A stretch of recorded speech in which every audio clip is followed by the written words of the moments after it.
Fayetteville, like many cities across America, experienced civil unrest in the wake of George Floyd's death after a police officer in Minneapolis placed a knee on Floyd's neck for more than 8 minutes.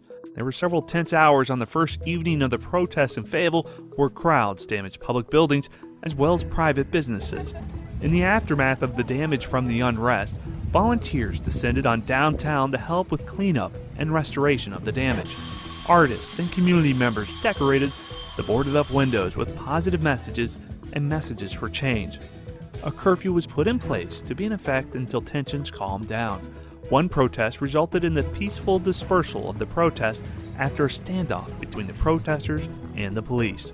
One of the police officers was in communication with a protester he knew, and the two came up with a plan.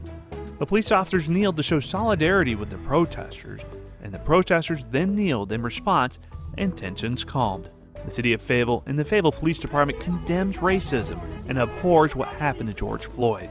The Fayetteville-Cumberland Human Relations Department is working closely with city leadership as well as the police department to help continue the process of healing, promoting constructive conversation, and ensure that what happened to George Floyd never happens in our community.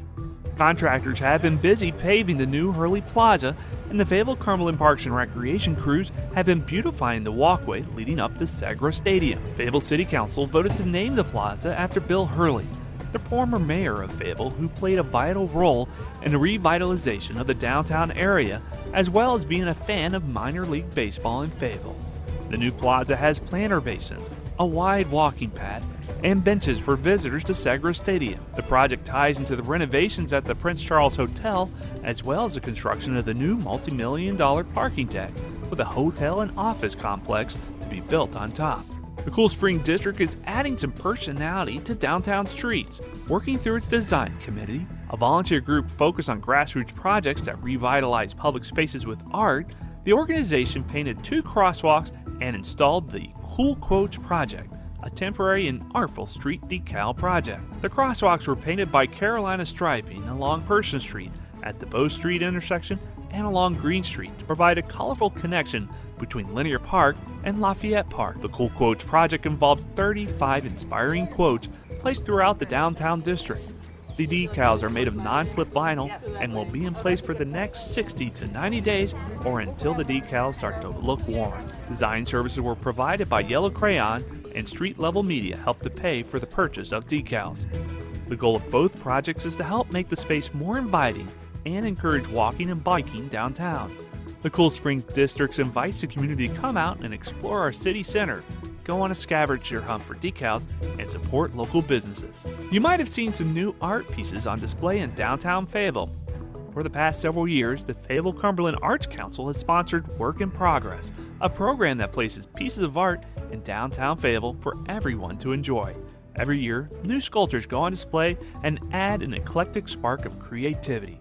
If you'd like to learn more about the program, visit the Arts Council webpage at www.theartscouncil.com.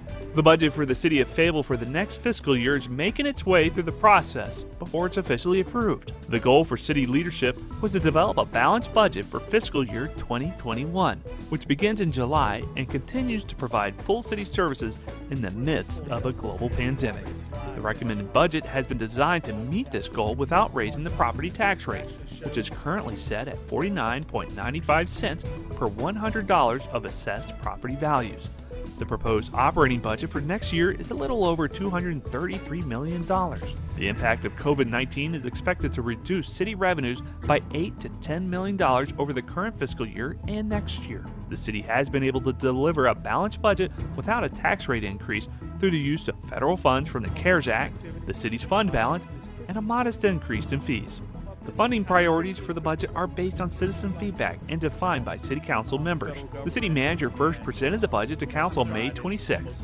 In addition to a series of budget work sessions for Council members to learn more about various parts of the recommended budget, a public hearing for the proposed budget was held on June 8. The final stage before approval is for the proposed budget to be adjusted based on Council member feedback. The final version of the budget will go before City Council on June 22nd for official adoption. Council has until the end of June to finalize and approve the budget budget before the next fiscal year begins on July 1st. The city's Budget Chronicles webpage at www.fayettevillenc.gov/Budget Chronicles has more information and details on the budget and highlights some of the major projects for next year.